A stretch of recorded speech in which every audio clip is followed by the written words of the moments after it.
Okay, what I wanted to share with you today is the common question and challenge that I come across all the time in the course creation industry. And it is that question, that problem of I don't know where to start. It comes in many different forms of, it seems like such a big mountain to climb. I've got too much work on. I don't have time for this.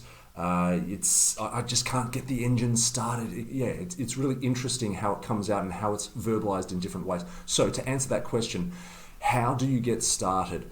In the great words of Simon Sinek, I would recommend by starting with why. Start with your why, as he says.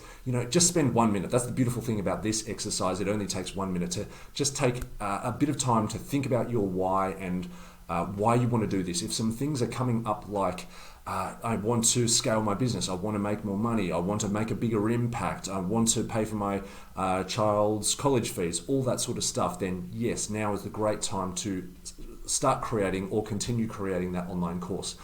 The next two paths, that's your 1 minute exercise. That's an easy win. Your next two paths are: do you have an audience or do you not have an audience? If you have an audience, I would undertake the process of what I call in my mentor program Discovery Insights. This is all about getting into the psyche of your ideal client, really getting to understand them, gaining or gleaning some psychographics from them, getting to the root of it. It's actually an awesome process because you really get to see how people tick. It's super, super interesting, particularly for coaches.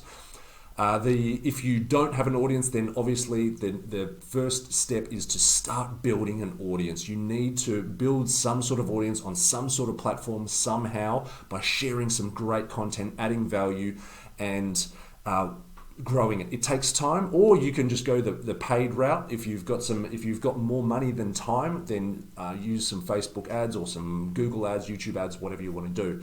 So that is how you get started. End of Facebook Live number 1. Whoop!